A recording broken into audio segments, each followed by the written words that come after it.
भारत की सरकार का कौन सा दांव सही बैठ गया है जिसके बाद फॉरेन कंट्रीज के बैंक, फिर चाहे अमेरिका हो या फिर यूरोपियन कंट्रीज हो जाए, वहां से डॉलर्स निकालकर उनके बैंक अकाउंट खाली होकर भारत में डिपॉजिट के रिकॉर्ड्स टूट रहे हैं। ऑपरेशन सिंदूर के समय ईरान ने क्या हरकत की थी उसको लेकर भी एक नई अपडेट आ रही है और इंडियन एयरफोर्स के रिटायर्ड वाइस चीफ ने तेजस फाइटर जेट प्रोग्राम के ऊपर कमेंट किया है जो शायद आपको पसंद ना आए। इसके अलावा भी काफी सारी इंपॉर्टेंट खबरें आ रही हैं जो डायरेक्ट भारत के ऊपर इम्पैक्ट डालती हैं, इसलिए वीडियो को एंड तक देखिएगा। सबसे पहले बात करते हैं भारत में आने वाले एनआरआईज के फंड्स के बारे में, क्योंकि नॉन रेजिडेंट इंडियंस यानी कि एनआरआईज ने इस बार अमेरिका, ब्रिटेन, फ्रांस जैसी वेस्टर्न कंट्रीज के विदेशी बैंक्स खाली कर अपना सारा पैसा भारत में शिफ्ट कर दिया है और नंबर्स ऐसे आ रहे हैं जिनके ऊपर विश्वास करना तो पहले मुश्किल है। विश्वास करना मुश्किल इसलिए है क्योंकि ये चीज आरबीआई ने भी खुद नहीं सोची थी कि ये स्कीम इतनी बड़ी सक्सेस हो जाएगी। रेफरेंस के लिए आपकी स्क्रीन के ऊपर आर्टिकल का स्क्रीनशॉट है। न्यूज निकल कर आ रही है कि आरबीआई ने जो foreign currency non resident scheme announce की थी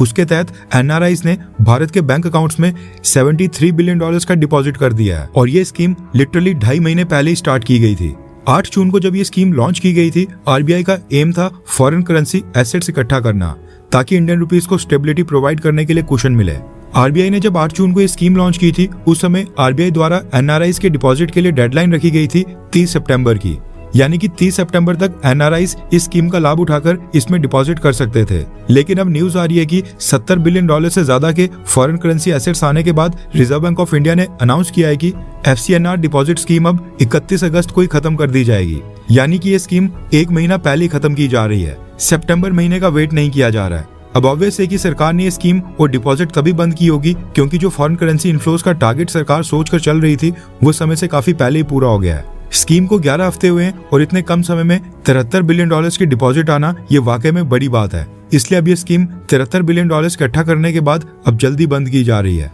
वैसे जिनको नहीं पता ये एफसीएनआर डिपॉजिट क्या है, ये कौन से $73 बिलियन की बात हो रही है और ये पैसा कहाँ से आ रहा है, तो आपकी जानकारी के लिए बता दूं कि फॉरेन करेंसी के इन्फ्लोज को बढ़ाने के लिए भारत सरकार ने एनआरआईज को टारगेट किया था। एनआरआई भारत के उन लोगों को कहा जाता है जो भारत से बाहर किसी दूसरी कंट्री में रहते हैं, फिर चाहे वो वहाँ पर जॉब करने, बिजनेस करने, स्टडी या किसी और कारण से भारत से बाहर वहाँ पर रह रहे हों। सरकार चाहती थी कि ये सारे लोग जो दूसरी कंट्रीज में डॉलर्स या फिर दूसरी करेंसीज में सेव कर वहाँ पर कमा रहे हैं, ये ज्यादा से ज्यादा सेविंग्स भारत के बैंक अकाउंट्स में सेव करें। इसलिए भारत सरकार और रिजर्व बैंक ऑफ इंडिया ने पिछले महीने एनआरआई से फॉरेन करेंसी और यूएस डॉलर में डिपॉजिट अट्रैक्ट करने के लिए नई डिपॉजिट स्कीम लॉन्च की थी ताकि एनआरआईज ने जो फॉरेन कंट्रीज के बैंक अकाउंट में वहां पर अपना पैसा रखा है उसको ज्यादा से ज्यादा एनआरआईज भारत के बैंक्स में शिफ्ट कर दें, यहाँ पर आकर डिपॉजिट करें। इस स्कीम की खास बात यह है कि इसमें डिपॉजिट के ऊपर भारत के इंटरेस्ट रेट के साथ साथ करेंसी एक्सचेंज रेट का भी फायदा दिया जाएगा, यानी अगर कोई एनआरआई डॉलर्स में डिपॉजिट करता है तो उसको पैसा वापस भी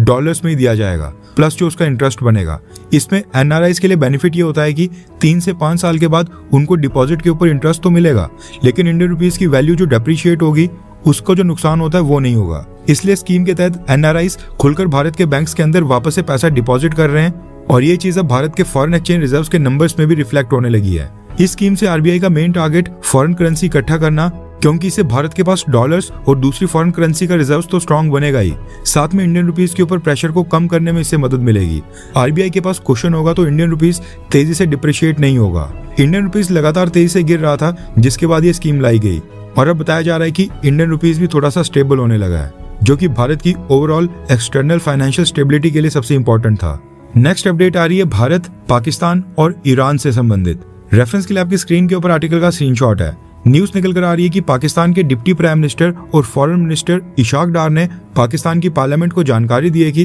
पिछले साल भारत और पाकिस्तान के बीच जो मई महीने में कॉन्फ्लिक्ट हुआ था उसमें ईरान ने पाकिस्तान की मदद की थी। इशाक डार ने कहा है कि ईरान ने पाकिस्तान को स्ट्रॉन्ग सपोर्ट प्रोवाइड किया था जिसकी वजह से पाकिस्तान और ईरान के रिलेशंस पिछले 2 सालों में बहुत ही ज्यादा मजबूत हुए हैं। इसके साथ ही इशाक डार ने यह भी कहा कि पिछले साल 2025 के मई महीने के एंडिंग में जो प्राइम मिनिस्टर शहबाज शरीफ ईरान के दौरे पर गए थे, जो कि ऑपरेशन सिंदूर के ठीक बाद हुई थी, वो विजिट इसलिए की गई थी ताकि पाकिस्तान ईरान की लीडरशिप को धन्यवाद बोल सके। भारत के साथ कॉन्फ्लिक्ट में जो ईरान ने पाकिस्तान को स्ट्रॉन्ग सपोर्ट दिया था उसका शुक्रिया करने के लिए शहबाज शरीफ ईरान गया था, ये कहना है पाकिस्तान का। अब सोचने वाली बात यह है कि ईरान ने ऑपरेशन सिंदूर के समय पाकिस्तान को ऐसा कौन सा स्ट्रॉन्ग सपोर्ट दे दिया जो पाकिस्तान का प्राइम मिनिस्टर धन्यवाद बोलने के लिए खुद ही ईरान चले गया था, क्योंकि ईरान ने तो पब्लिकली यही कहा था कि दोनों देश यानी भारत और पाकिस्तान कंट्रोल रखें, तनाव या कॉन्फ्लिक्ट को धीरे धीरे कम करें ताकि सिचुएशन और ना बिगड़े। अब हो सकता है कि ईरान की पॉलिटिकल लीडरशिप ने दुनिया के सामने न्यूट्रल स्टेटमेंट इशू कर दी हो, लेकिन पाकिस्तान के फॉरेन मिनिस्टर की स्टेटमेंट के बाद अब यह पॉसिबिलिटी सामने आ रही है कि ऑपरेशन सिंदूर के समय ईरान ने भी चाइना और टर्की की तरह पाकिस्तान को अंदर ही अंदर डिफेंस इक्विपमेंट या वेपन सप्लाई किए होंगे। वरना 7 मई को भारत ने ऑपरेशन सिंदूर किया था, जो कि अगले 5-6 दिन तक चलता रहा था। उसके कुछ ही दिनों के अंदर ही शहबाज शरीफ का ईरान जाना ये कोई छोटी मोटी बात नहीं है, जबकि प्रधानमंत्री नरेंद्र मोदी ने तो उस समय अपने सभी विदेशी दौरे पोस्टपोन कर दिए थे। कहने का मतलब है कि ईरान के केस में कुछ ना कुछ गड़बड़ तो लग रही है। आपको क्या लगता है कि क्या ईरान ने पिछले साल ऑपरेशन सिंदूर में पाकिस्तान को हथियार दिए होंगे? हाँ या फिर ना, नीचे कमेंट कर अपनी राय जरूर बताएं। नेक्स्ट अपडेट आ रही है इंडियन एयरफोर्स को लेकर। इंडियन एयरफोर्स के फाइटर जेट्स की क्या कंडीशन है, तेजस फाइटर जेट्स का क्या लाइफ साइकिल है और दूसरे देशों के फाइटर जेट्स के मुकाबले हमारे फाइटर जेट्स किस पोजीशन के ऊपर है, ये इंडियन एयरफोर्स के पायलट से बेहतरीन कौन ही बता सकता है। और अगर वो पायलट इंडियन एयरफोर्स के वाइस चीफ रह चुके हों तो फिर उनकी बात की इंपॉर्टेंस और भी बढ़ जाती है। रेफरेंस क्लैब की स्क्रीन के ऊपर आर्टिकल का स्क्रीनशॉट है। हम बात कर रहे हैं air marshal Nagesh Kapoor sir के बारे में, जो 2 महीने पहले इंडियन एयरफोर्स से वाइस चीफ की पोस्ट के ऊपर रिटायर हुए थे और रिटायरमेंट के 2 महीनों के बाद ये अगेन न्यूज की हेडलाइंस में आ गए हैं, क्योंकि इन्होंने तेजस फाइटर जेट प्रोग्राम के लगातार डिलेस और जो बार बार डेडलाइन को बढ़ाया जा रहा है इसके ऊपर सवाल खड़े किए हैं और इनसाइडर जानकारी देश के साथ शेयर की है।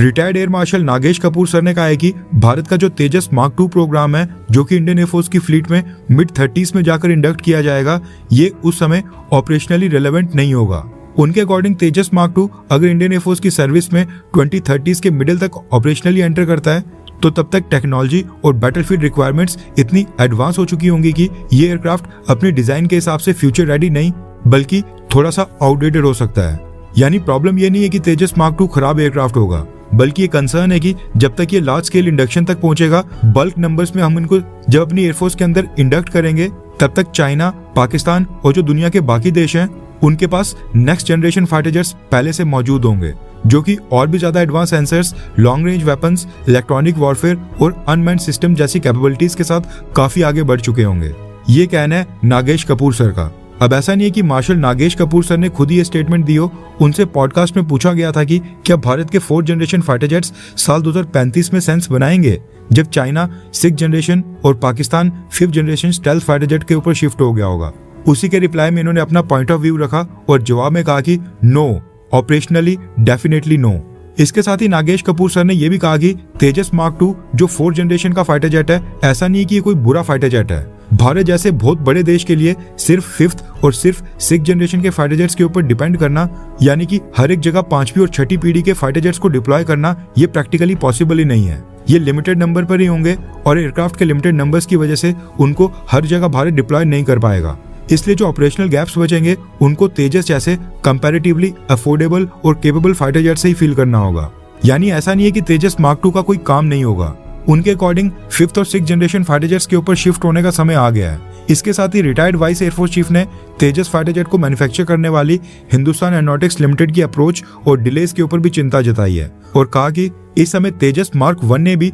इंडियन एयरफोर्स के पास सिग्निफिकेंट नंबर्स में नहीं है और ये बहुत ही बड़ी प्रॉब्लम है, क्योंकि इंडियन एयरफोर्स को अपनी फाइटर स्क्वाड्रंस की स्ट्रेंथ मेंटेन करने के लिए बड़ी संख्या में ऑपरेशनल फाइटर जेट्स की जरूरत है। इसके साथ ही रिटायर्ड नागेश कपूर सर ने यह भी सवाल किया कि आखिरकार ऐसा क्यों होना चाहिए जिस मशीन का हमको इतने साल पहले प्रॉमिस किया गया था, जिसमें कुछ स्पेसिफिक कैपेबिलिटीज देने की बात कही गई थी, वो कैपेबिलिटीज हमें बार बार किसी न किसी बहाने से अभी तक नहीं मिल पा रही हैं। यानी इनडायरेक्टली यहाँ पर नागेश कपूर सर ने हिंदुस्तान एरोनॉटिक्स लिमिटेड के ऊपर सवाल खड़े किए हैं, क्योंकि हॉल ने साल 2001 में जाकर तेजस का पहला प्रोटोटाइप फ्लाई कर 5 से 7 साल के अंदर ये जेट इंडियन एयरफोर्स को देने की बात की थी और आज 20 से 25 साल के बाद भी तेजस मार्क 2 प्रोडक्शन के अंदर ही एंटर नहीं हो पा रहा है। इसलिए उनका पॉइंट बेसिकली ये है कि इंडियन एयरफोर्स के अंदर फाइटर जेट्स को आज की रिक्वायरमेंट के लिए नहीं बल्कि साल 2040 और उसके बाद की बैटलफील्ड रिक्वायरमेंट को ध्यान में रखकर डिजाइन और इंडक्ट करना चाहिए, क्योंकि एक फाइटर जेट कम से कम 25 से 30 साल तक सर्विस में रहता है। हिंदुस्तान एरोनॉटिक्स लिमिटेड के डिलेज के साथ साथ अब अमेरिका ने भी इंजन्स को सप्लाई करने में डिले करना स्टार्ट कर दिया है। उसकी वजह से भी तेजस फाइटर जेट की बल्क प्रोडक्शन में काफी प्रॉब्लम्स फेस करनी पड़ रही हैं। नेक्स्ट अपडेट आ रही है यूनाइटेड अरब अमीरात से और ये ईरान अमेरिका वॉर और स्टेट ऑफ हॉर्मुज सिचुएशन से संबंधित है। रेफरेंस क्लैब की स्क्रीन के ऊपर आर्टिकल का स्क्रीनशॉट है। न्यूज निकल कर आ रही है कि मिडिल ईस्ट में ईरान के लो कॉस्ट ड्रोन से बचने के लिए अब यूएई ने रशिया के स्टाइल में अपने क्रिटिकल इंफ्रास्ट्रक्चर के चारों तरफ एक जालीदार स्टील स्ट्रक्चर बनाना स्टार्ट कर दिया है। ये जो आप अपनी स्क्रीन के ऊपर वीडियो देख रहे हैं, ये यूएई से ही आ रहा है। ईरान मिडिल ईस्ट की कंट्रीज के ऑयल और गैस एसेट्स और रिफाइनरीज को निशाना बना रहा है, जिसके कारण कई बिलियन डॉलर्स का नुकसान हो रहा है। ऐसे में गल्फ देश ईरान के ड्रोन से अपने एसेट्स को बचाने का कोई तरीका ढूंढ रहे थे और ये उपाय निकाला गया है, जो कि मिडिल ईस्ट की कंट्रीज में सबसे पहले यूनाइटेड अरब अमीरात ने ही इम्प्लीमेंट किया है। चारों तरफ से जाल का एक स्ट्रक्चर बनाया जा रहा है। जिस तरह से आपने देखा होगा कि चिड़ियाघर में एक जाली का स्ट्रक्चर बनाकर जानवर को उसके बीच में रखा जाता है, सेम वैसा ही कुछ यहाँ भी अप्लाई किया जा रहा है।